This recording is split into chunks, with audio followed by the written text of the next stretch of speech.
tuning into the next episode of Ask the Experts with Mayor Broome and Healthy VR. On today's episode, we're going to be talking about HIV and AIDS. Now, we have an expert panel of community leaders who are going to be raising awareness and connecting us to resources around this topic. It's really important, guys, so we encourage you to like, follow, and especially share this information with your family and friends. All right, without further ado, Ask the Experts. Hello, everyone. This is Mayor President Sharon, Weston, Broome, and I want to officially welcome you and thank you for joining us on this episode of Ask the Expert. And today we're going to be discussing World AIDS Day and AIDS awareness. Sharing knowledge and resources surrounding HIV and AIDS can make the world of difference in our community, and it can encourage our residents to seek testing. Knowing your status with HIV and AIDS empowers our residents to seek the care and resources they need to live their healthiest lives. Today, we're joined by experts from our community who are going to help us understand the ins and outs of this week's topic. I'm going to introduce each one of our panelists, and I'm going to ask you to tell us who you are, what you do, and why you do it. We're going to start with Meta Smith-Davis. All right, ma'am. Hello. It's a real pleasure to be here. Thank you so much for inviting me. And as Mayor President said, my name is Meta Smith-Davis. I am co-chair for PWN Louisiana, a chapter of the national organization, Positive Women's Network, the only organization created by women living with HIV for women living with HIV. And I am actually a peer navigator now for Volunteers of America, Southeast Louisiana. And I do this work because as a Black woman living with HIV, I didn't have anybody to empower me, encourage me, enlighten me.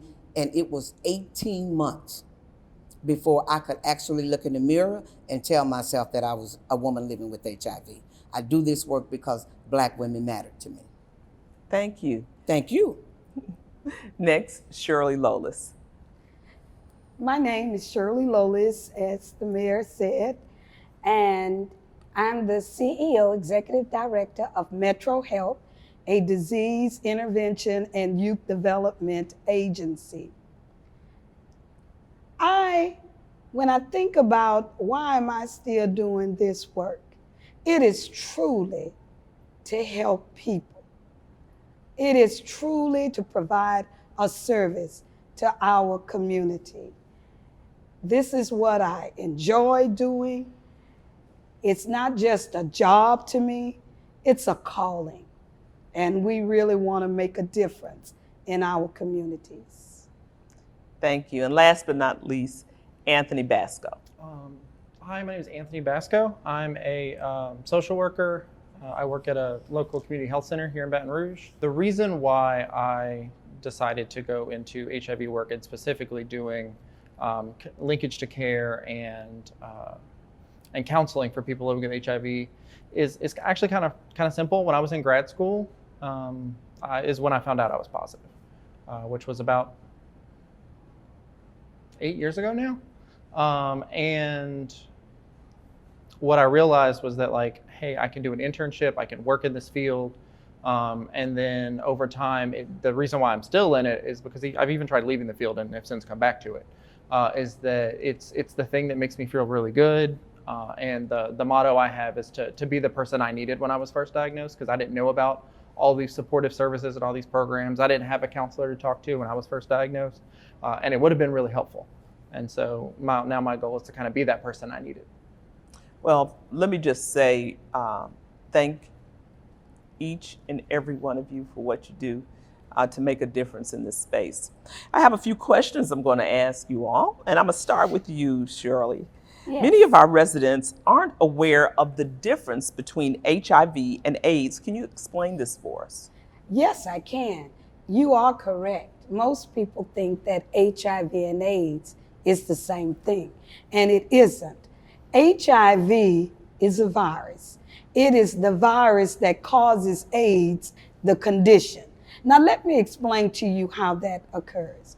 Your body is made up of two lines of defense. You have your unbroken skin, and there's a lining right under it. Inside, you have your immune system that is made up of white blood cells.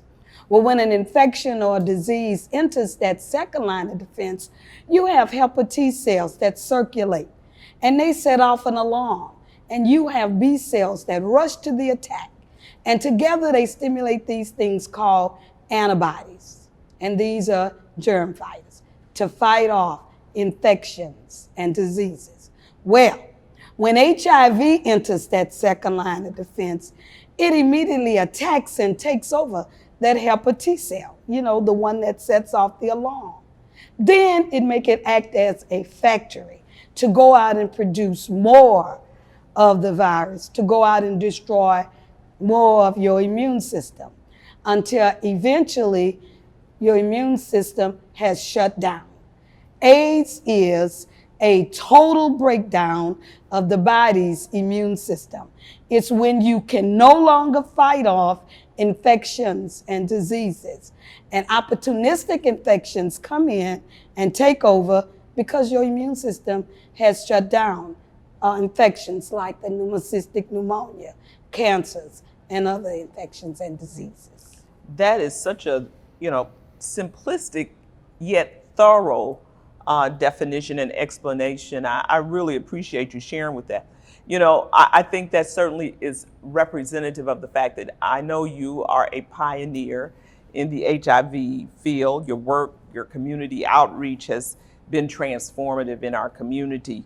And so we are officially 40 years out from the discovery of the first 5 AIDS cases. Can you tell us about the first time you heard of HIV and how you began your work in this field? Well, actually, it was not HIV. It was back in the early 80s, they were talking about gay men, and they were talking about this disease, AIDS, and they were dying in 2 and 3 years. So they really wasn't educating on HIV at that point when I initially heard about it.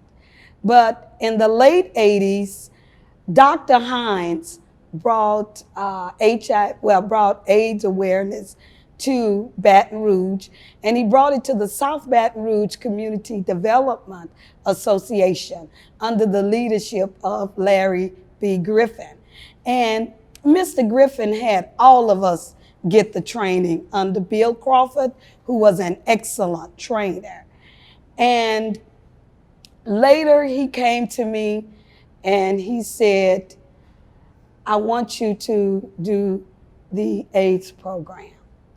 And I said, okay. I got additional training, and I just wanted to learn more and more. And as I started going into the community, I saw the need. Well, to fast forward, South Baton Rouge Community Development folded. And when it folded, the state asked us to continue our work because we had made an impact in the community and had built networks and collaborations. And the community trusted us for the information and risk reduction counseling we were given. So we titled the program Metro Health, which is who we are, and we began continuing the services to the community. Well, CDC had this grant to come out, and this grant was to have the agencies go out into the community and do active street outreach, meeting the people where they were, and providing the services. That was just so exciting, and we really wanted to do it. But in order to do it, we had to become a nonprofit. Well, the timing was at hand, so Mr. Aaron, who was a member of the Baton Rouge Black Alcoholism Council, talked with then William Jackson and the board of directors and asked if they would develop a component called Metro Health, because we wanted to keep the name because of what we had already had established in the community to address HIV and AIDS in our communities.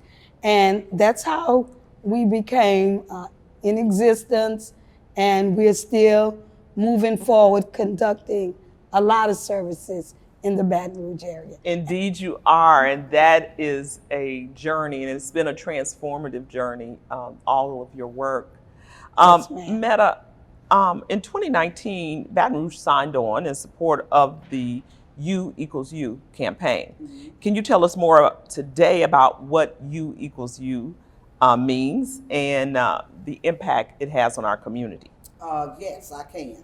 It's an incredible burden knowing that you're a person living with HIV. You have you're in a serodiscordant relationship. Your partner is negative and you're positive.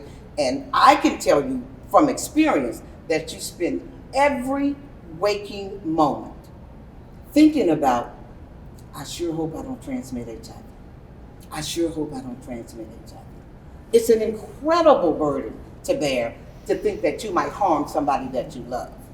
So for U equals U, for folks living with HIV, for folks who care about folks living with HIV, it truly is a game changer.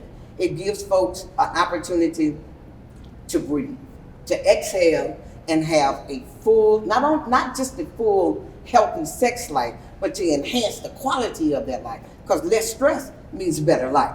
It gives folks the opportunity to have beautiful babies anytime they want to.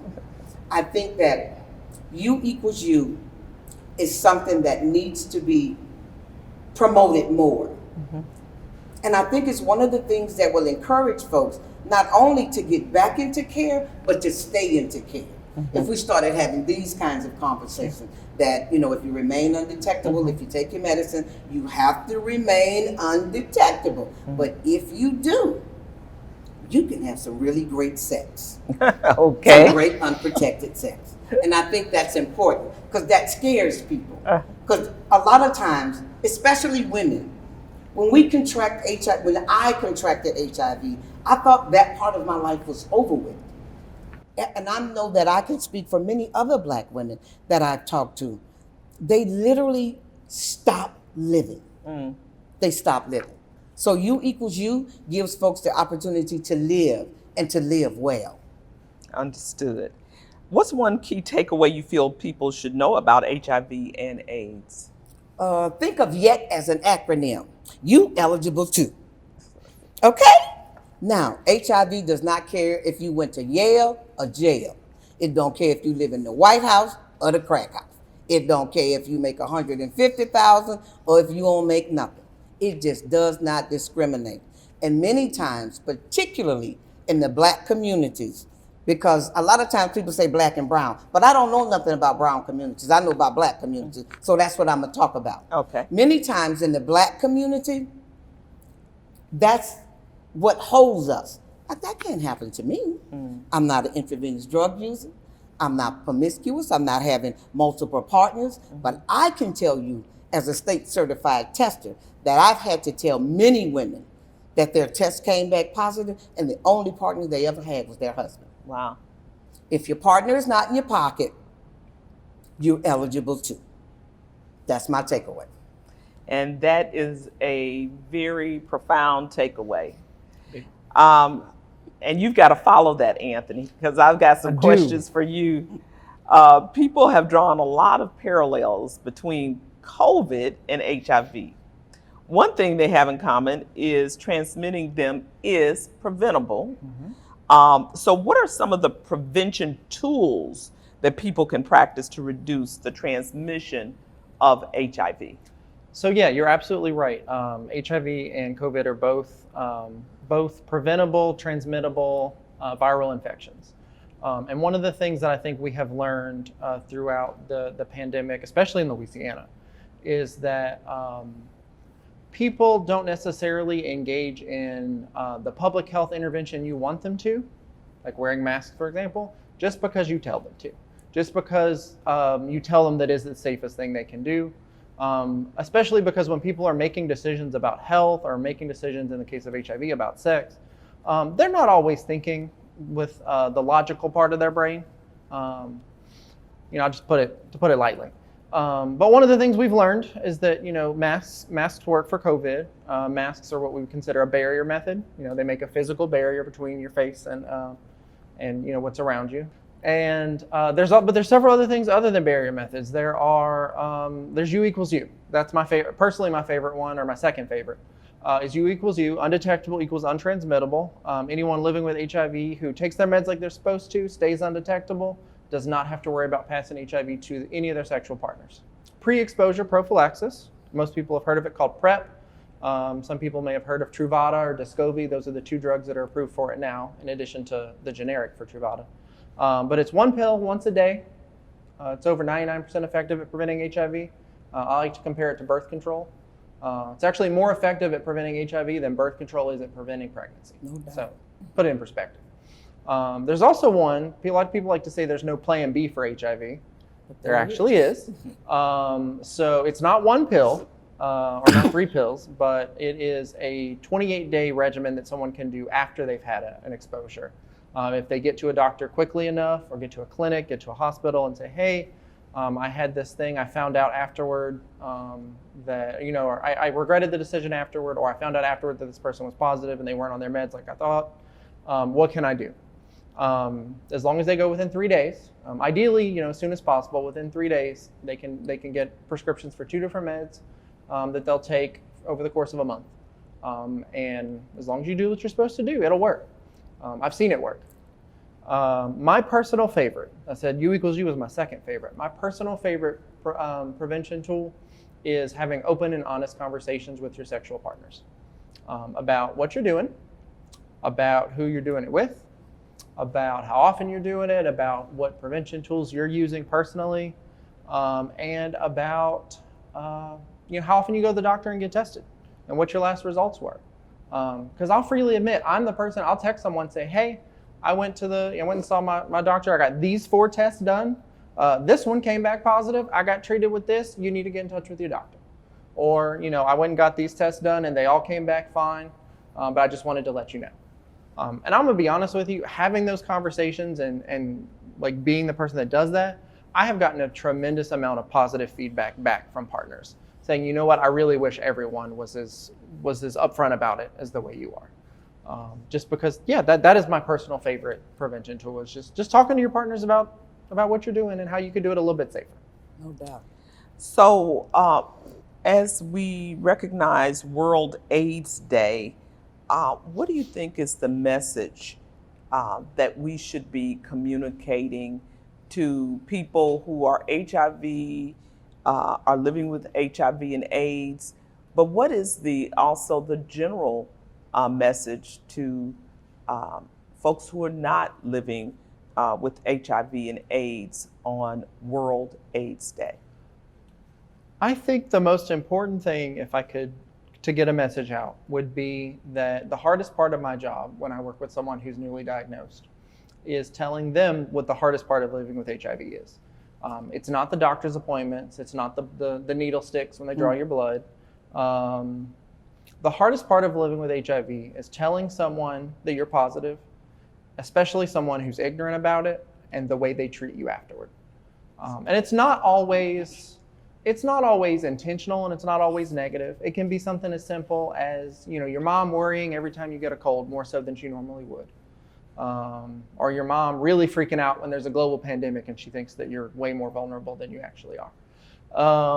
But the biggest thing I could say is just don't treat people differently. I'm not saying act like, treat them like don't take into consideration that they do have this thing and that you shouldn't be considerate of it in terms of oh yeah, you've got a doctor's appointment. Would you like some help with that? Obviously, when it comes to stuff like that, you do want to be supportive, but don't. I wasn't going to use examples, but don't make them eat off of paper plates and plastic utensils at dinner. There's no risk of transmitting HIV from eating or drinking after anybody or anything like that. If you're doing anything with your family member other than your spouse that could pose a risk of transmitting HIV, we need to have a serious conversation because something's not right. But The most important thing I would say would be to, and you've already done part of it, is paying attention, watching the special, getting educated on it. But learn what you can about it so that when someone in your life does tell you, or you find out someone does have it, you won't treat them with the same stigma that they have to deal with from almost everyone else, because it is the hardest part. Well, thank all of you all for contributing to this discussion. And my final question is, how can people connect with you or your organization so that they can find out about resources and the work that you do? We're going to start with you, Anthony. We'll go first then. Okay. So I am very easy to find. I am, as far as I know, the only Anthony Basco in Louisiana. It's not it's a common first name, but not a very common last name. So I'm very easy to find online. I'm on all the social medias. I'm not very good with Snapchat, so don't find me on Snapchat, but I'm pretty good with all the other ones. I hope that someone doesn't necessarily have to find me coming into my office newly diagnosed. That's not an ideal scenario. But if you do, I will be there for you either way. But yeah, the easiest way to get in touch with me is just looking at my name. Okay. I'm not going to give out my phone number on TV, sorry. Shirley Lolis. Well, we're on Facebook, and you could get us at BR Metro Health. We're located in the Dr. Leo S. Butler Community Center and the Gus Young Dr. Martin Luther King Community Center. Thank you. You're Meta. And I am on social media as well. And you can always Google me. My daughter just told me I'm Googleable. Right? And if you want to reach me by email, my email is metasmith, 7 @gmail.com. That's METASMITH, 7 @gmail.com. Well, thank each of you for the work that you do in surrounding HIV and AIDS. And I want to thank everyone for tuning in to this segment of Ask the Expert. And we look forward to seeing you next time. Thank you for having me. Thank you. Thank you. Thank you, Mayor. Absolutely. I would love to thank our mayor, Sharon Weston Broome, and her office at this wonderful Healthy BR initiative that we could host the Ask the Expert series here at the Capitol Park Museum, where you can feed your soul. And while we're thinking about what healthy things to eat and how to keep our bodies healthy, it's wonderful that we can also feed our minds and learn about our history and culture here at Capitol Park Museum. Please come visit.